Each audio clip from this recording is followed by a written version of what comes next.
ومقداره العظيم. اللهم ارزقنا فهم النبيين وحفظ المرسلين هم الملائكة المقربين. اللهم أغننا بالعلم وزينا بالحلم وأكرمنا بالتقوى وجميلنا بالعافية. اللهم ارزقنا العلم لدنيا والمشرب صافي الهني فارغني. سبحان الله الحمد لله ولا إله إلا الله الله أكبر ولا حول ولا قوة إلا بالله العلي العظيم. عدد كل حرف كتب أو يكتب وغير الآبرين دهر الآخرين. سبحانك لا علم لنا إلا ما علمتنا إنك أنت العليم الحكيم. اللهم يا من مقاليد الأمور كلها بيد غير جور الأمر كله يفتح يا عليم. يفتح لنا فتحا قريبا مبينا يفتح يا عليم. قال المعلم ونسلم الإمام شيخ الإسلام كتب له والإنشاء على حبيب الله بن علي بن محمد هذا في تعريف رسالة المؤامنة إلى أن قال رضي الله تعالى ونفعنا به بعلوم في دارنا من رضي الله تعالى عنكم أجمعين. وإذا رأيت في منامك ما يسرك من الرؤيا فاحمد الله وأبله بخير مناسب يكون كذلك. وإذا رأيت ما يسوءك فتعوذ بالله من الشر واتفل عن يسارك.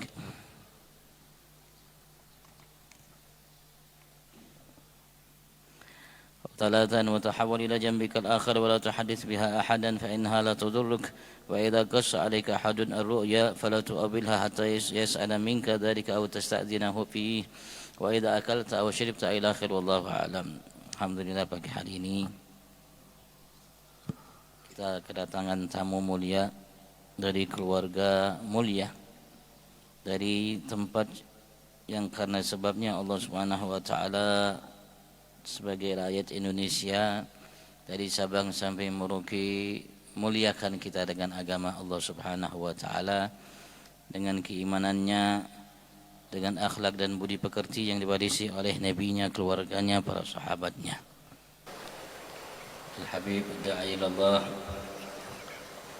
Abdurrahman bin Habib al-Imam al-Walid Ali Masyhur bin Muhammad bin Salim bin Hafid bin Syekh Abu Bakar bin Salim telah berada di tengah-tengah kita. Kita berharap mudah-mudahan apa yang dianugerahkan oleh Allah dari kemuliaan di bulan suci Ramadan dan kemuliaan tempat-tempat yang dimuliakan oleh Allah Subhanahu wa taala, mudah-mudahan Allah Subhanahu wa taala bertambah dan menambahkan kemuliaan kita ketika kita duduk insyaallah bersama beliau. Jadi minggu yang lalu Habib Abdullah bin Ali bin Muhammad Haddad menegaskan kepada kita bahwasanya kita diberikan anjuran kepada kita semua untuk tidak tidur setelah sholat subuh langsung. Sesungguhnya karena beliau mengatakan karena sebab sesungguhnya bisa mencegah rizki secara lahir. Atau setelah sholat asar karena langsung sebelum datang waktu maghrib, atau subuh sebelum datang waktu isyraq atau tulu. Sesungguhnya ia mewariskan al-junun, namanya kegilaan. Artinya walaupun seseorang itu tidak gila tapi kelihatan ucapan, perbuatan, tingkah lakunya kayak orang gila. Atau sebelum salat isya, di malam hari sesungguhnya ia, terutama habis maghrib sebelum salat isya, sesungguhnya mewariskan seseorang bisa arik, yaitu tidak bisa tidur setelahnya. Ya khair. Mungkin ini yang saya sampaikan karena kita melihat waktu, biar kita mintakan kepada beliau. Untuk tamu kita mulia Al-Habib Da'i ilallah Al-Habib Abdurrahman, kita mintakan waktunya. Sallallahu ala Muhammad udhkuru salata ala nabi. MashaAllah la quwwata illa billah. Alhamdulillah ala tawfiqihi wa jazili atah الذي جمعنا وإياكم في صبيحة هذا اليوم يوم الاثنين من الأيام المباركة التي تعرض فيها الأعمال على الله. الحمد لله على توفيقه وجمعنا وإياكم على الذكر وعلى صلاة الفجر وفي هذا المسجد المبارك إسلامك سنتر. وبارك الله في القائمين عليه والخادمين فيه والمؤذنين والأئمة والخطباء وكل من سعى فيه وكان له دور في إحياء وفي خدمة هذا المسجد المبارك. بارك الله فيهم وفي الحاضرين والحاضرات أجمعين. Sebelumnya saya minta kepada antum semua untuk mendengarkan dari beliau. Saya berupaya untuk menerjemahkan sebaik mungkin dan minta dan mohon ampun maaf kalau seandainya banyak kekurangan dalam terjemah atau mungkin agak sedikit melenceng atau jauh dari terjemah. Beliau mengatakan alhamdulillah Segala puji bagi Tuhan kita Allah atas taufik yang diberikan oleh Allah Subhanahu wa taala sehingga kita datang ke tempat ini di Masjid Islamic Center ini untuk melaksanakan salat zikir dan duduk di tempat yang agung yang mulia ini di majelis ta'lim. Dan beliau juga mengucapkan, ya saya ucapkan yang namanya terima kasih sebagai tanda namanya ungkapan saya terhadap semua yang menjadi pengurus dari atas sampai ke bawah, baik juga imam dan lain sebagainya di Masjid Islamic Center ini dan semua yang ada andil di dalamnya. Begitu juga mudah-mudahan Allah Subhanahu wa taala berkahi semua kita yang hadir di pagi hari ini, di pagi hari Senin yang merupakan hari yang Allah Subhanahu wa taala angkat amal untuk dihadapkan ke hadapan Allah Subhanahu wa taala. وأشهد أن لا إله إلا الله ولي الصالحين وأشهد أن سيدنا وعظيمنا محمدا عبده ورسوله العبد الصادق الأمين اللهم صل وسلم وبارك وكرم على سيدنا محمد وعلى آل سيدنا محمد في كل وقت وحال وحين أما بعد.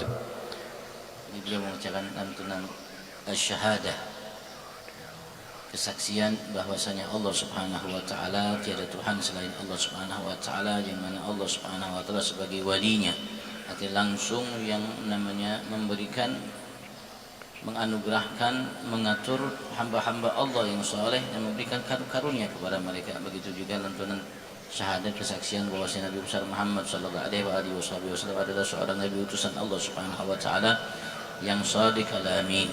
Yang begitu juga kepada keluarga dan para sahabatnya dan semua kita sebagai umat Nabi Agung Muhammad sallallahu alaihi wasallam. أما بعد فسمعنا ما قرأ الحبيب هاشم في الدعوة مسألة المعاونة في هذا الباب والفصل فيما يتعلق في المنامات ورؤيا المنام، وهي أمر ثابت لا ينكره أحد أن هناك للإنسان رؤيا في منامه. Jadi telah kita dengarkan dalam kitab Risalatul Mu'awana, Habib Hashim membacakan tentang masalah berkaitan dengan mimpi. Apa yang dilihat oleh seseorang di dalam mimpinya, dan ini merupakan sesuatu yang tidak bisa diingkari karena manusia ketika mereka tidur mereka melihat dalam mimpinya sesuatu.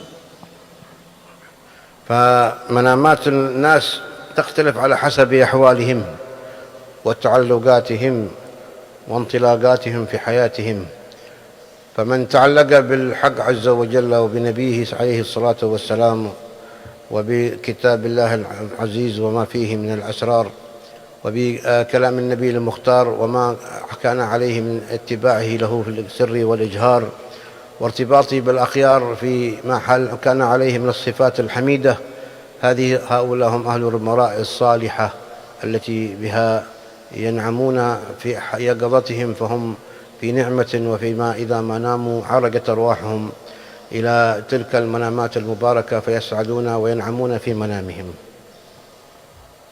Apa yang dilihat oleh seseorang dalam mimpi itu tergantung kondisi keadaan dirinya. Bagaimana ikatannya dengan Tuhannya Allah Subhanahu wa taala, ikatannya dengan Al-Qur'an, ikatannya dengan Nabi Agung Muhammad sallallahu alaihi wasallam, dan apa yang ia lakukan dalam bangunnya, jaganya. Semua yang dimiliki olehnya itu ada kaitan atas apa yang akan dilihat olehnya dalam mimpinya. Begitu juga ketika ia bergaul dengan hamba-hamba Allah yang soleh, dekat dengan mereka, maka apa yang mereka lihat dalam mimpi itu ya sesuai dengan kondisi keadaan yang keadaan jaganya, sehingga mereka mendapatkan anugerah atau kenikmatan dari Tuhannya Allah Subhanahu wa taala ketika jaga. Begitu juga ketika tidur dan mereka melihat yang diberikan oleh Allah Subhanahu wa taala dalam kenikmatan ketika tidurnya dalam mimpinya. ولهذا قال في النبي عليه الصلاة والسلام أن الرؤيا جزء من رؤيا المؤمن جزء من 46 جزء من النبوة. قال شراح الحديث أن النبي عليه الصلاة والسلام قبل أن يبعث وقبل أن ينزل عليه الوحي ب6 أشهر بدأت معه المبشرات المرائي، فقد كانت قبل 6 أشهر 46 جزء، يعني هذه 6 أشهر قبل أن يبلغ 40 بدأت معه المبشرات المنامات الصالحة، فإن رؤيا المؤمن حق. فالمؤمن كما قال النبي عليه الصلاة والسلام الرؤيا الصالحة يراها المؤمن أو ترى له، إما هو يراها في نفسه أو يرى شخص له رؤيا صالحة، فهذه الرؤيا ثابتة فيما جاء في السنة. وأيضا في الكتاب العزيز قد أخبر الله عن رؤية سيدنا يوسف عليه السلام، وهذه أمر ثابت في القرآن. قال يوسف لأبيه إني رأيت 11 كوكبا والشمس والقمر رأيتهم لي ساجدين. هذا رؤيا يوسف. وكانت تأويل رؤياه جاءت بعد قصة حافلة كبيرة لسيدنا يوسف مرت معه ومع إخوته، إلى أن جاء في آخر المطاف صدقت له الرؤيا كما ذكر الله عز وجل في آخر سورة يوسف. Nabi Agung Muhammad Sallallahu Alaihi Wasallam kurang lebih sekitar 6 bulan sebelum namanya ia diutus menjadi seorang Nabi dan Rasul, sebelum umurnya 40 tahun sempurna, Allah Subhanahu Wa Taala mulai menganugerahkan kepada beliau mimpi-mimpi yang benar, yang baik, yang benar, yang nyata. Diawali dengan mimpi yang nyata, dan Rasul Sallallahu Alaihi Wasallam menyatakan dalam sabdanya bahwasanya mimpi yang baik itu bagian daripada 46 bagian daripada kenabian. Artinya seseorang bisa mimpi namanya sesuatu yang nyata, yang benar, dan mimpi itu bisa langsung, Rasul mengatakan bisa langsung ia melihatnya sebagai namanya ya pemberian, bagian daripada pemberian Allah terhadapnya, atau mungkin ada seseorang yang lain yang melihat dalam mimpinya hal yang berkaitan dengan anugerah yang Allah berikan kepada dirinya. Artinya dia bisa langsung melihat atau orang langsung melihatnya, yang menceritakan kepadanya mimpi tersebut. Dan mimpi itu bisa hak nyata, dan Allah Subhanahu Wa Taala sendiri dalam kitab suci Al-Quran telah menegaskan kepada kita bagaimana mimpi yang dilihat oleh Nabi Allah Yusuf, dan ia ceritakan mimpi itu kepada abahnya, dan Allah Subhanahu Wa Taala ceritakan hal itu kepada kita. Wahai ayahku, sesungguhnya aku melihat dalam mimpiku, namanya ada 11 namanya bintang, ada matahari dan bulan. Aku melihat mereka namanya sujud kepadaku. Maka terjadilah cerita yang besar tentang Nabi Allah Yusuf sampai kurang lebih di akhir-akhir ayat menegaskan bagaimana Allah Subhanahu Wa Taala menjadikan mimpi yang ia lihat itu nyata. لهذا نبهه أباه قال يا بني لا تقص رؤياك على أخوتك فيكيد لك كيدا إن الشيطان للإنسان عدو مبين. فإن الحسد الذي يوجد في قلوب الأقران والإخوان يجعل من أنفسهم أنهم إذا ابتلوا به أن يؤذوا من يحسدوه. والله يقول ولا يحيق المكر السيء إلا بأهله، ولكن يتعرض المحسود للأذى. ولهذا كانت تأويل الرؤيا في آخر المطاف لما قص الله خبرهم وذهبوا به وذبحوا، يعني أرادوا، وقد قال لهم إني أخاف أن يكون له الذئب، ولما أن عدوا أنهم لا يمنعوهم من أكل الذئب جاءوا بنفس الحالة وقالوا قد أكله الذئب، وهم ذهبوا به وألقوه في غيابة الجب وباعوه بثمن بخس دراهم، وأخيرا ذهب به إلى العزيز وراورته امرأة العزيز، وأخيرا صار وزيرا بعدما أول الرؤيا، ولأن جاءت رؤيا ثانية للملك. هذه كلها إثبات الرؤيا. وقال الملك إني أرى 7 بقرات سمان يأكلون 7 عجاف و7 سنبلات خضر وأخرى يابسات أفتوني في رؤياي إن كنتم للرؤيا تعبرون. جمعوا علماء بلاده أن يفتوه في رؤياه، ما أحد منهم قدر أن يفتيه إلا لما قد رأى صاحبي السجن في السجن مع يوسف، رأوا شخصين رؤيا كذلك. أولها لهم يوسف يا صاحب السجن أما أحدكم فيسقي ربه خمرا وأما الآخر فيصلبه تأكل الطير من رأسه. هذه كلها مرائي وأولت. أولها سيدنا يوسف عليه السلام، وأول رؤيا العزيز فجعله وزيرا. أخيرا إخوة يوسف الذين كادوه باعوه دخلوا عليه مع أبيه وأمه، لأنه قد قال لهم اذهبوا بقميصي هذا فألقوه على وجه أبي يأتي بصيرا وأتوني بأهلكم أجمعين. وهذا ملحظ على أن قميص يوسف أثر بقدرة الله وما فيه من السر في أن رد الله بصر يعقوب ببركة قميص يوسف. اذهبوا بقميصي هذا عينا لهم فألقوه على وجه أبي يأتي بصير، بسرعة يشفيه الله من العمى ما أصابه من ما كان يبكي على يوسف، فابيضت عيناه من الحزن فهو كظيم. لما دخلوا عليه يوسف ودخلوا على يوسف وإخوته وأبوه وأمه خروا له سجدا. قال العلماء أن السجود كان في شرع من قبلنا جائز إلا في شرعنا حرام. سجود غير الله حرام، ليس ذات شرك، لأن الله لم يأمر بالشرك. أمر الله الملائكة بالسجود لآدم، حاشا الله أن يأمر بالسجود بأمر وهو شرك، إنما هو حرام مخالفة. أما الشرك أن تجعل لله ند وهو خلقك، هذا موجود ولو بغير سجود. إذا وجد عند الإنسان يجعل مع الله إلى آخر، وهذا لا يوجد في المصلين. فالشاهد القول قال فخروا له سجدا، من دخل سجد أبوه وأمه وأخوته. قال يا أبتي هذا تأويل رؤياي من قبل قد جعلها ربي حقا وقد أحسن بي إذا خرجني من السجن وجاء بكم من البدو من بعد أن نزغ الشيطان بيني وبين أخوتي إن ربي لطيف لما يشاء إنه هو العليم الحكيم. ثم دعا رب يوسف قال ربي قد استنتيتني من الملك وعلمتني من تأويل الأحاديث فاطر السماوات والأرض أنت ولي في الدنيا والآخرة توفني مسلما وألحقني بالصالحين. هكذا دعوة يوسف عليه السلام. فهذه المرائي الثلاث، رؤيا يوسف ورؤيتين لأصحاب السجن ورؤيا الرابعة لملك العزيز مصر، كلها هذه ثابتة في كتاب الله في سورة يوسف. Masih ada kaitan dengan yang sebelumnya tadi. Allah Subhanahu wa taala cerita dalam surat Yusuf tentang mimpi.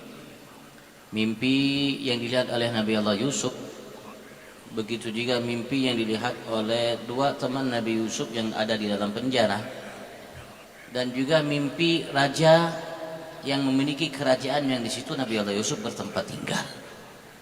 Tiga mimpi Nabi Allah Yusuf yang Allah Subhanahu wa taala ceritakan kepada kita. Ketika Nabi Allah Yusuf bercerita kepada ayahnya tentang mimpi yang dilihat olehnya, maka ayahnya melarang Nabi Yusuf untuk menceritakan mimpi itu kepada saudara-saudaranya karena takut. Karena memang ayahnya tahu bahwasanya saudaranya itu ada iri dengan Nabi Allah Yusuf karena kecintaan ayahnya terhadap Nabi Allah Yusuf. Maka kekhawatiran ayahnya itu memang terjadi. Maka suatu ketika saudara-saudara Nabi Allah Yusuf namanya minta izin kepada ayahnya untuk membawa Nabi Yusuf pergi main. Ayahnya mengatakan, aku takut nanti Yusuf kalian tinggalkan, dimakan oleh namanya serigala.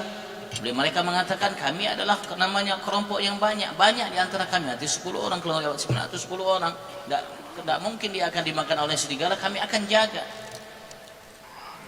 Maka kekhawatiran ayahnya Yakub itu terjadi. Maka mereka bawa Nabi Yusuf, maka mereka lempar Nabi Yusuf namanya di sumur itu, dan mereka menyembelih seekor kambing. Dilumurilah baju Nabi Yusuf itu dengan darah, seakan-akan ini dari Nabi Yusuf dimakan oleh serigala. Dan terjadilah kisah yang panjang sampai ketika saudara Nabi Allah Yusuf menjadi seorang namanya pejabat kala itu di kerajaan. Sampai saudara Nabi Yusuf datang dengan singkat cerita, maka Nabi Allah Yusuf menyerahkan kepada mereka, ini berikan kamisku ini kepada ayahku. Nah, kepada ayahku. Maka mereka bawa gamis Nabi Allah Yusuf saudaranya kepada ayahnya, dan ayahnya itu namanya menempelkan namanya gamis tersebut, baju tersebut ke matanya, sehingga matanya kembali menjadi normal seperti semula. Yang mana Allah ceritakan bahwasanya mata Nabi Allah Yakub itu bermasalah karena ia sering menangisi tentang anaknya Nabi Allah Yusuf, sehingga bermasalah matanya. Maka ketika Nabi Allah Yusuf memerintahkan saudara-saudaranya untuk membawakan kamis ini sebagai bukti tanda hidupnya Nabi Allah Yusuf dan lain sebagainya kepada ayahnya, maka tiba-tiba ayahnya namanya mata normal kembali seperti semula, hilang semua penyakit yang menimpanya. Begitu juga yang diceritakan dalam ayat-ayat surat tersebut tentang dua orang yang dalam penjara.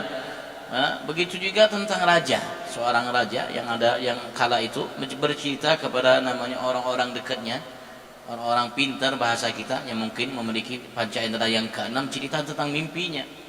Dia ada mimpi melihat sesuatu dalam mimpinya, maka diceritakan mereka mengatakan kami tidak mengerti akan takwil mimpi ini.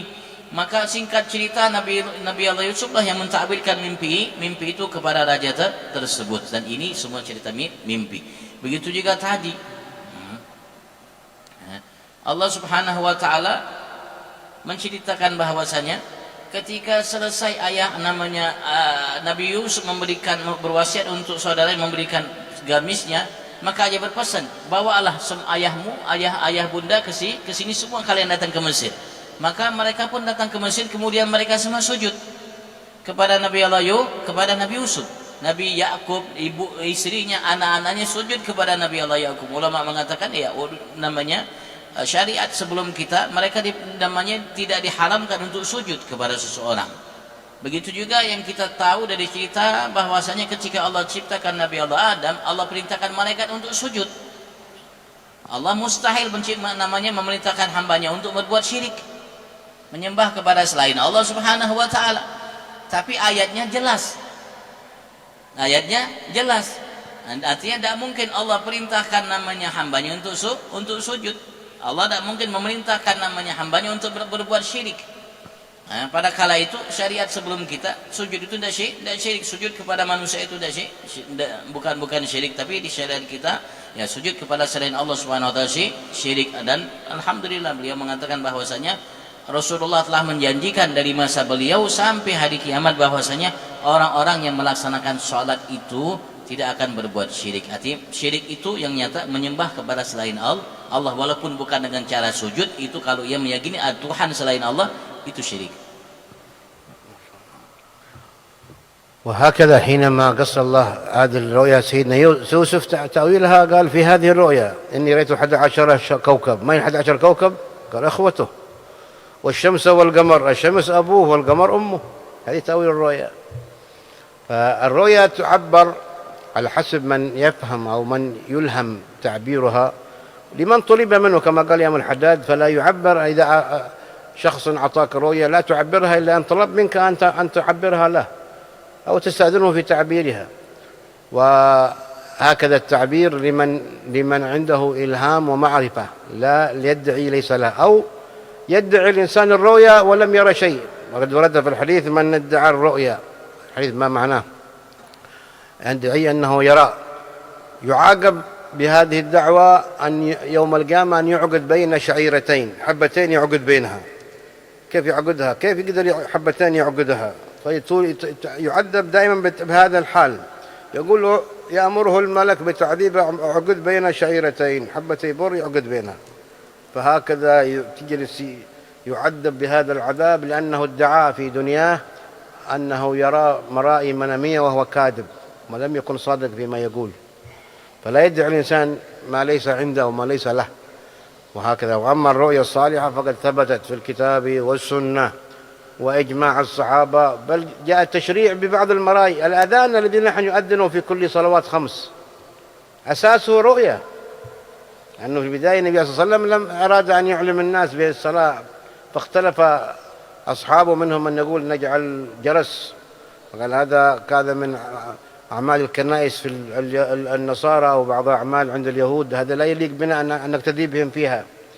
ولما أن افترقوا ولم يكن لهم شيء، يعني اتفقوا على شيء في الليل، رأوا عدة من الصحابة مرائي اتفقوا على رؤيا واحد منها. إذا كان سيدنا عمر من رأوا المنام، لو في المنام هذا الرؤيا الله أكبر الله أكبر على الألفاظ، فذكروها للنبي محمد عليه الصلاة والسلام ما أقرهم. فإقرار النبي محمد بالرؤيا هو من التشريع، شرع رسول الله إقرار الرؤيا الصالحة. وهكذا فتأتي المرائي المنامية في الكتاب والسنة والإجماع للصحابة، وواقعة موجودة ما بين الناس، إنما هي ما بين رؤيا صالحة أو أضغاث أحلام، كما لما أصحاب العلماء الذين حضروا بين يدي العزيز وما عرفوا يؤولوا رؤياه قالوا أضغاث وأحلام، وما نحن بتأويل الأحلام بعالمين، ما عندنا تأويل. لكن سيدنا يوسف عنده التأويل، جاب تأويل الرؤيا للملك لما قال إن رأيت، قال الملك إني أرى 7 بقرات سمان و7 بقرات عجاف، قال 7 سمان يأكلون 7 عجاف، 7 سنبلات خضر وأخرى يابسات. إيش هذا الرؤيا؟ قال له سيدنا يوسف، قال لا تزرعون 7 سنين فما حصدتم فادروا في سبيل الله قليلا مما تأكلون، ثم يأتي بعدك 7 شداد يأكلن ما قدمت لهن قليلا مما تحصنون. يعني تجيكم 7 فيها أمطار سنين وتزرعون، ولكن هذا الزراعة اللي تخرجوها لا تأكلوها، لا تحفظوها في محاضن. قال فذروه في سنبله. وهذه ملحظ آخر سيدنا يوسف آتاه الله من المعرفة والحكمة، لأنه الطعام إذا خرج من سنبلته يسوس، يدخله السوس، لكن إذا بقي في السنبلة لا يسوس السوس ولو سنين. فقال لهم اجعلوا من السبع السنين هذه اللي فيها أمطار خزنوا الطعام تخزين حتى تأتي سبعة ثانية أخرى عجاف ما فيها أمطار يأكلون الناس مما تخزنتموه. وهكذا فأول سيدنا يوسف الرؤيا للعزيز، وأول رؤيا نفسه، وأول رؤيا للذي كانوا معه في السجن. قال أحدهم أني أراني أعصر خمرا، وقال الآخر أني أراني أحمل فوق رأسي خبزا تأكل الطير منه نبئنا بتأويله إننا نراك من المحسنين. أجابهم على الرؤيا، أولهم الرؤيا سيدنا يوسف عليه السلام. Saya ada ikatan dengan cerita mimpi tadi yang jelas bahwasanya mimpi adalah sebagaimana yang mengatakan pertama tadi bagian Rasulullah bersabda bagian daripada 46 bagian daripada kenabian. Artinya mimpi itu bisa benar. Dan kembali beliau bercerita tentang mimpi Nabi Allah Yusuf, apa yang ia lihat, begitu juga yang dilihat oleh kedua temannya yang ada di penjara, begitu juga apa yang dilihat oleh namanya penguasa atau raja kala itu yang ada, yang mana raja itu mengumpulkan namanya para ulama, artinya para orang-orang dekatnya yang mengerti tentang masalah mimpi, dan dia bercerita ternyata mereka tidak mampu untuk mentakwilkan mimpi itu. Dan mimpi itu mampu ditakwilkan oleh Nabi Allah Yusuf dengan arahan salah satu dari dua orang yang dipenjara itu yang menceritakan mimpinya kepada Nabi Yusuf, yang ditakwilkan oleh Nabi Yusuf, maka ditakwilkanlah oleh Nabi Allah Yusuf mimpi raja tersebut. Ya, ditakwilkan oleh Nabi Yusuf mimpi raja tersebut dengan takwil yang menunjukkan namanya kecerdasan yang dimiliki oleh Nabi Yusuf, bahwasanya mereka akan mendapatkan namanya waktu yang namanya banyaknya turun hujan sehingga namanya ladang semua hasilnya baik. Dan Nabi Yusuf mengatakan jangan kalian makan semua, tinggalkan namanya apa yang kalian miliki itu taruh di gudang dan jangan dibuka apa namanya kulitnya. Biarkan, karena kalau dibuka kulitnya nanti bermasalah. Kalau selagi namanya makan itu dalam kulitnya tempatnya, insya Allah walaupun disimpan setahun dan lain sebagainya, dia tidak akan berubah. Mimpi dan itu diceritakan oleh Allah dalam kitab suci Al-Quran. Dan beliau tadi mengatakan bahwasanya, Habibullah Haddad mengatakan bahwasanya kalau seandainya seseorang mimpi dan atau seseorang bercerita tentang satu mimpi kepada kita, mimpi itu ada mimpi yang baik, mimpi itu ada yang mimpi yang tidak baik, ada yang mimpi tidak baik.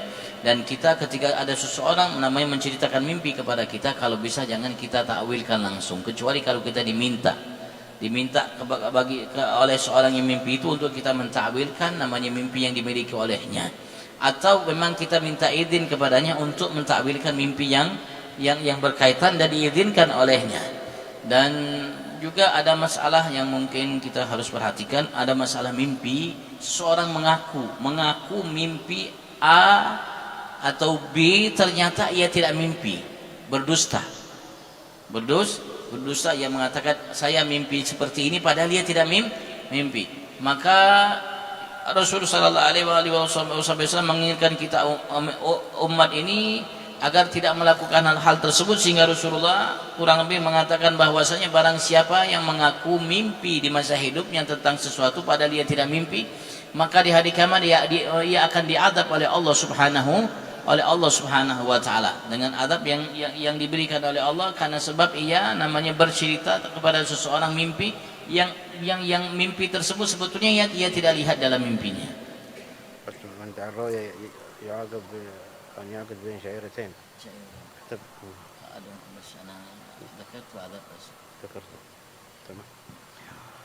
ما شاء الله. أيضا هناك المرائي التي تزعج الإنسان وهي من الشيطان، يعني إذا رأى إنسان في منامه ما يزعجه وما يخيفه، هذا الدليل الأول أنه لم ينم على طهارة، أنه من نام على طهارة صعدت روحه إلى السماء، يكون في محلات معارج الأرواح الطاهرة وإلى تحت العرش كما جاء في بعض الأخبار. وكذلك لم يأتي بالأذكار قبل المنام، لم يقرأ آية الكرسي ولم يقرأ خواتيم البقرة ولم يقرأ الإخلاص والعمودتين.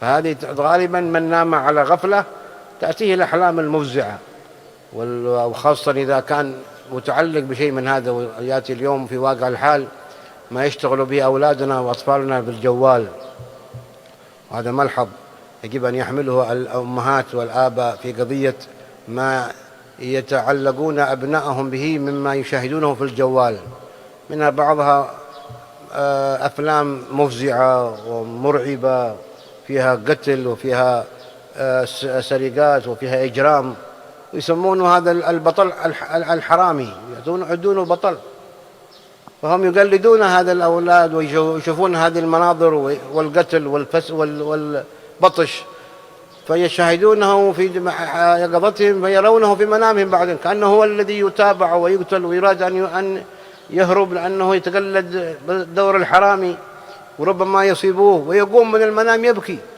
إيش اللي يبكيك؟ قال هذا يقتلنا، هذا يضربنا، هذا لأنه قد علق قلبه بهذه المخيفات.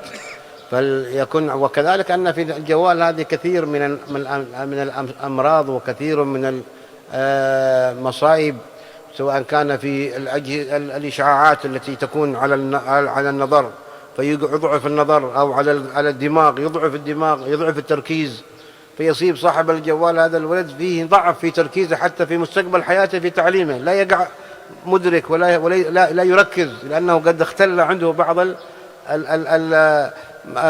ما كان في جسده من الامتلاء بهذه الإشعاعات التي تضر عليه مخه وتضرب عليه بعض الأعصاب في مخه. فلهذا بعضهم يصاب حتى بشدة الحال بإدمانه على الجوال بشلل الأطفال، فقد التوازن، ما يقدر يمشي. ليش؟ لأنه خلاص صار هذا المخ قد تأثر بإشعاعات الجوال وما فيه من هذا الإشكال. فلنحذر ونحذر أنفسنا وأولادنا ونساءنا عن انشغال الأطفال بالجوال، بدل ما يشغلوهم بالجوال شغلوهم بقرآن، في شيء جهاز فيه يقرأ قرآن، يسمع قرآن، يسمع ذكر، يسمع عبادة، هذا خير له. أما يشاهد كراتين أو أفلام أو سلسلات كلها ما تعود عليه إلا بضرر فيضره بهكذا. فلذلك التنبه، وهكذا تأتي المرائي المفزعة والموجعة، أو وراها أحد من الكبار يتعلق بشيء من الغفلات ولا ضياع الأوقات في شيء من الملاهي وغيرها، فيرى مرائي مزعجة. قالوا فإذا رأى الإنسان أي رؤيا أزعجته فإذا قام من منامه ينفث على يساره 3 ولا يضره ما أصابه من الرؤيا، وليكتم، لا يخبر أحد بها. الرؤيا المزعجة والمخيفة لا يخبر أحد بها. أما إذا كانت رؤيا صالحة فليخبر من يستأنس له ومن يعتقد صلاحه أنه سيعينه في تأويلها أو يبشره بشيء منها، هذا يخبر بها الرؤيا الصالحة. أما الرؤيا المزعجة والرؤيا المخيفة فلا يخبر بها أحد، فلينفذ عن يساره 3 ولا يضره إن شاء الله، كما ذكر إمام الحداد. Tadi beliau mengingatkan kita orang tua terutama akan anak-anak kita tentang HP dan apa yang mereka lihat dalam HP, karena bisa juga ada kaitan dengan mimpi dan pembahasan kita pada pagi hari ini. Setelah beliau awali dengan kembali bercerita tentang masalah yang berkaitan dengan namanya mimpi Nabi Yusuf dan yang terjadi kala itu dari mimpi raja yang ada dan ditakwilkan oleh Nabi Yusuf dan lain sebagainya. Karena anak-anak kita ini kadang-kadang mereka terlalu sering dan berlebihan melihat HP, dan di HP ini ada hal-hal yang bisa membahayakan mereka. Di samping bisa mengganggu otak mereka, apalagi kalau mereka melihat tontonan-tontonan yang menakutkan, seperti mungkin di sana ada film atau sesuatu terjadi pembunuhan A, B, C dan lain, mungkin film-film horor dan lain sebagainya yang mereka lihat dalam HP itu, sehingga itu terekam dan terbawa dalam mimpi. Barangkali mereka bisa menangis, bangun tidur, ini sepulang membunuhku, ini itu dan lain sebagainya. Dan juga termasuk ya bisa HP ini menyebabkan seseorang anak itu hilang konsentrasi dalam berpikir, mengganggu juga mungkin matanya bermasalah karena radiasi yang ditimbulkan oleh HP, bahkan barangkali bisa mengganggu keseimbangan tubuhnya. Mungkin kita semua paham hal itu mungkin terhadap seorang anak sehingga membahayakan dirinya. Bagi kita orang tua harus mengarahkan, andaikan kita namanya membiarkan mereka pun untuk main HP, kalau bisa diarahkan, bukakan Al-Quran, bukakan namanya lagu-lagu yang baik atau hal-hal yang baik untuk mereka tonton, itu jauh lebih baik bagi seorang anak tersebut. Dan juga dalam masalah mimpi yang tadi kita bahas tadi, kalau seandainya seseorang mimpi dengan mimpi yang baik, mimpi yang andaikan ia ingin ceritakan mimpi itu juga, maka ia cari orang yang baik, seorang yang soleh, sehingga ia ceritakan mimpi itu agar ia mendapatkan maksud dari mimpi yang diinginkan itu, dari yang ditakwilkan oleh seseorang yang ia ceritakan itu dengan kabar gembira atau sesuatu yang baik baginya nantinya. Andaikan mimpi itu mimpi yang tidak baik, maka selayaknya tidak diceritakan kepada siapapun mimpi itu. Kalau kita bangun ketika kita mimpi yang tidak baik, apapun mimpinya, seram dan lain sebagainya, ketika kita bangun disunnahkan untuk kita meludahkan sedikit ke arah bangun itu, meludahkan sedikit ke arah kiri 3 kali.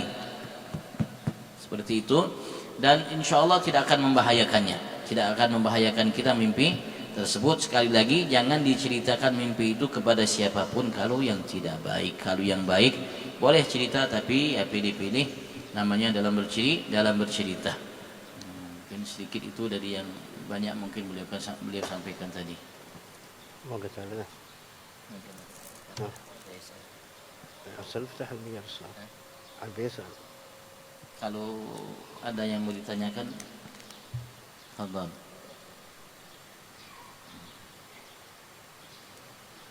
Ini masih pembahasan mengenai masalah tidur dan apa yang dilihat oleh seseorang dalam tidur.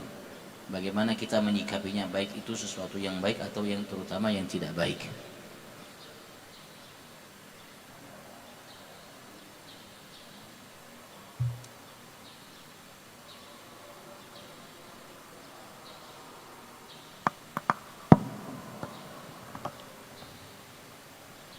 Izin bertanya, Habib, mengenai penjelasan tertidur tadi, Habib. Tertidur yang menyebabkan tidak baik itu tadi Habib mengatakan tidur yang setelah sholat subuh dan sebelum isya. Kadang-kadang kita ini, termasuk saya juga, ketiduran atau berat pada saat pengajian setelah sholat subuh ini dan pengajian sebelum isya. Apakah itu termasuk bisa menyebabkan yang tidak baik itu tadi, Bib? Itu aja mungkin, terima kasih. Mungkin saya lanjutkan sedikit lagi terjemah. Beliau ada kaitan terjemah beliau yang saya lewat tadi. Ya, orang mungkin mimpi yang tidak baik itu karena sebab ia tidak melaksanakan apa yang dianjurkan oleh Nabi Muhammad, terutama dalam keadaan suci berwudu. Dan bacaan yang diajarkan oleh Nabi Agung Muhammad, diantaranya ayat kursi dan penutup surat Al-Baqarah. Itu ya, ketika seseorang melaksanakan itu, insya Allah Allah Subhanahu wa Ta'ala akan jaga ia dari mimpi yang tidak baik. Karena ada riwayat Rasulullah mengatakan, barang siapa yang tidur dalam kondisi suci, apalagi ya namanya baca-bacaan dikit, insya Allah ruhnya itu naik. Bahkan ada riwayat ke bawah arasy Allah Subhanahu wa Ta'ala. Oh ya, salah. Tidak akan أنا فهمي يعني النوم ما يجوز هذا بعد صلاة الصبح وبعد المغرب. بعد العصر بعد المغرب. صلاة المغرب. نحن إذا جئنا يعني نحضر مثل هذه المحضر بعد صلاة الصبح وصلاة المغرب يلمس يعني ننعس. كيف هذا يدخل في هذا الحذر أو لا؟ ما شاء الله، بارك الله في السائل، وها ملاحظة مهمة وواقعة.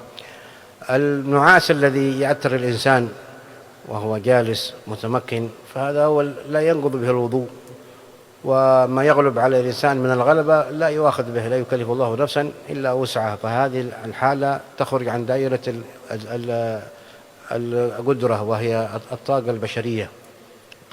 فما ذكر السائل هل يدخل النعاس بعد صلاة الصبح أو لما يحضر الجلسة أو مجلس علم أو ذكر أو بعد المغرب كذلك ينعس وهو جالس، فهل هذا يدخل في ما جاء في النهي عن المنام في هذا الوقت، قالوا هذا لا يعني ذلك، إنما يدخل في دائرة من يذهب إلى المضجع. الله قال في سورة السجدة: تتجافى جنوبهم عن المضاجع يدعون ربهم خوفا وطمعا ومما رزقناهم ينفقون. قال أهل التفسير: تتجافى جنوبهم عن المضاجع ما بين المغرب والعشاء، أن هذا وقت العبادة والطاعة كما ذكر يوم الحداد، وكذلك بعد الصبح تقسم فيه الأرزاق. فالتتجافى جنوب من الجنب لا يذهب إلى المضجع، فليس الوصف حق الذي ينام هو جالس وهو يجاهد نفسه على أنه يعمر الوقت هذا بين المغرب والعشاء وبين صلاة الفجر إلى الإشراق، فلا يعتبر أنه نام، وإنما هو غلبه النعاس عن غلبة ولا يضره ذلك شيء، إنما لا يعطي جنبه المضجع. تتجافى جنوبهم أي لا يكون جنوبهم عن المضاجع ويلتقونها إلى المضاجع، بل تتجافى عنها أي عن مضاجعهم. هذا الذي كان لك بشرهم بقوله: فلا تعلم نفس ما أخفي لهم من قرة أعين جزاء بما كانوا يعملون. Beliau mengatakan singkatnya, insya Allah hal itu tidak bermasalah dan tidak masuk dalam larangan untuk kita tidur habis salat subuh dan habis salat maghrib. Karena yang dimaksud itu seperti yang dalam surah As-Sajdah itu, tatajafa junubum 'anil madaji. Artinya tubuhnya ini, bagian tubuhnya ini, ya, sengaja ia angkat dari tempat tidur.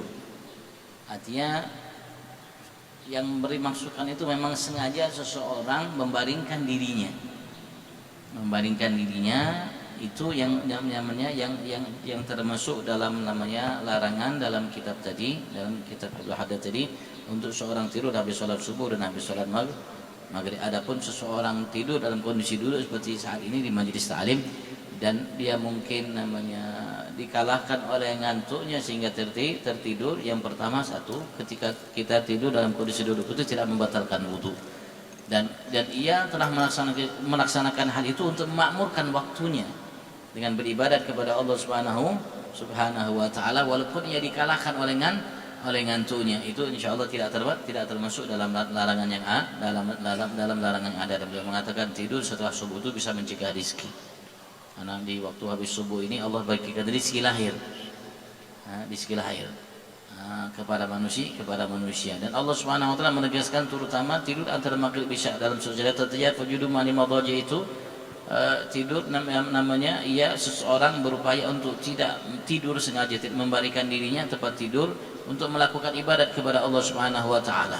Dan beribadat kepada Allah terutama antara maghrib dan isya, maka Allah janjikan maka tidak ada satu jiwa yang mengetahui apa yang disiapkan oleh Allah Subhanahu wa taala kelak nanti baginya di hari kiamat atas amal yang telah mereka lakukan ketika mereka hidup di atas dunia. قالوا من أصدق الرؤيا كذلك أن يراها الإنسان وقت السحر وقبل طلوع الفجر. هذا وقت الرؤيا، إذا رآها في هذا الوقت يكون أقرب أن تكون الرؤيا الصالحة صادقة في هذا الوقت المبارك. Dan termasuk waktu mimpi yang benar itu, biasanya benar itu mimpi yang dilihat oleh seseorang sebelum di waktu sahur, sebelum datangnya waktu subuh, itu biasanya mimpi itu benar. Insyaallah. Ada عندك شيء أو نختم بالدعاء؟ نختم بالدعاء. الحمد لله رب العالمين، اللهم صل وسلم وبارك وكرم على سيدنا محمد في الأولين والآخرين في الملأ الأعلى إلى يوم الدين. اللهم أكرمنا والحاضرين والحاضرات والمشاهدين والمستمعين بزيارة في الدين وبركة في العمر وصحة في الجسد وسعة في الرزق وتوبة قبل الموت وشهادة عند الموت ومغفرة بعد الموت وعفوا عند الحساب وأمان من العذاب ونصيبا من الجنة وارزقنا وإياهم النظر لوجه الله الكريم.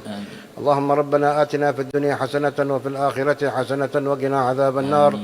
ربنا لا تزغ قلوبنا بعد إذ هديتنا وهب لنا من لدنك رحمة إنك أنت الوهاب. ربنا اغفر لنا ولإخواننا الذين سبقونا بالإيمان ولا تجعل في قلوبنا غلا للذين آمنوا ربنا إنك رؤوف رحيم. ربنا اصرف عنا عذاب جهنم إن عذابها كان غراما. ربنا هب لنا من أزواجنا وذرياتنا قرة أعين واجعلنا للمتقين إماما. ربنا إننا سمعنا مناديا ينادي للإيمان أن آمنوا بربكم فآمنا. ربنا فاغفر لنا ذنوبنا وكفر عنا سيئاتنا وتوفنا مع الأبرار. ربنا وآتنا ما وعدتنا على رسلك ولا تخزنا يوم القيامة إنك لا تخلف الميعاد. ربنا لا تؤاخذنا إن نسينا أو أخطأنا ربنا ولا تحمل علينا إصرا كما حملته على الذين من قبلنا ربنا ولا تحملنا ما لا طاقة لنا به واعف عنا واغفر لنا وارحمنا أنت مولانا فانصرنا على القوم الكافرين. اللهم فرجك العاجل للمسلمين المستضعفين في أرض غزة وفلسطين والشام واليمن والسودان وفي أرض العرب في كل مكان. أصلح اللهم أحوال المسلمين أجمعين ما تصلح بأحوال الصالحين. أصلح الله أمور المسلمين. صرف الله شر المؤذين. يا لطيفا بخلقه يا عليما بخلقه يا خبيرا بخلقه الطف بنا. يا لطيف يا عليم يا خبير يا لطيفا لم يزل الطف بنا فيما نزل إنك لطيف لم تزل الطف بنا والمسلمين يا أرحم الراحمين يا أرحم الراحمين يا أرحم الراحمين. فرج على المسلمين. يسر اللهم السبل والطريق لحجاج بيتك الحرام في هذا العام وفي كل عام ووشكنا في دعواتهم وتوجهاتهم وما تجود عليهم في مطافهم وسعيهم ووقوفهم بأرض عرفة ومزدلفة ومنى وما تجود على الطائفين والعاكفين والركع والسجود والزائرين من العطايا والمواهب. اللهم أكرمنا كما تكرمهم وأكرمهم وأعطنا كما تعطيهم ومنحنا كما تمنحهم ولا تحرمنا خير ما عندك لشر ما عندنا. بلغنا حج بيتك الحرام وزيارة قبر نبيك عليه أفضل الصلاة والسلام. يا حنان يا منان يا قديم الإحسان. وأعد عوائد بركات الحجاج والعمار والزوار على المسلمين في كل مكان بالفلاح والصلاح والنجاح والقبول والإقبال. وأصلح اللهم لنا ولهم كل حال واجعل اللهم حجهم مبرورا وسعيهم مشكورا وتجارة لن تبور وحاجاتنا وحاجات مقضية. اللهم اشف مرضانا اللهم اشف مرضانا اللهم اشف مرضانا وعاف مبتلانا وعافنا واعف عنا وعن بابك فلا تطردنا وتولنا بالحسنى واكرمنا بالتقوى وجملنا بالعافية. رب اغفر وارحم وأنت خير الراحمين.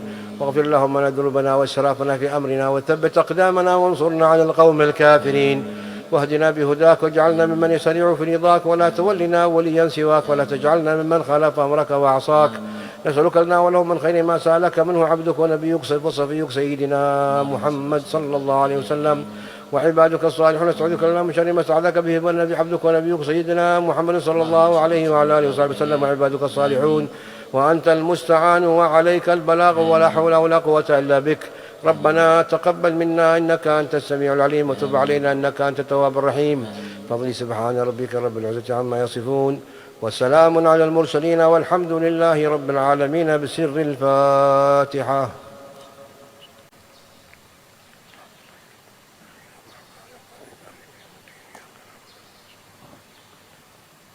آمين آمين آمين. رب اغفر وارحم وأنت خير الراحمين. تقبل منا صالح الأعمال يا الجلال وعنا على ذكرك وشكرك وحسن عبادتك. صلى الله على سيدنا محمد عليه الصلاة والسلام. آخر دعوانا أن الحمد لله رب العالمين. تقبل الله منكم. Saya minta maaf sekali lagi atas segala kekurangan. Jemaah wala berada. Mudah-mudahan Allah berikan keberkahan صلون buat كلهم kita ركعتين semua. وأربع ركعات. دخل وقت الضحى الآن. أراد يركع ركعتين وأربع من الضحى له بذلك أجر حج وعمرة. Dia mengatakan insyaAllah setelah kita salaman jangan antum tinggalkan masjid kecuali sholat 2 rakaat atau 4 rakaat. Karena Rasulullah mengatakan barang siapa sholat subuh berjamaah melakukan ini datang waktu waktunya sholat isyraq atau duha. Sekarang masuk waktu duha kata beliau. Allah berikan pahala haji dan umrah yang sempurna. Alhamdulillah. Min aidin taizi. Ya Nabi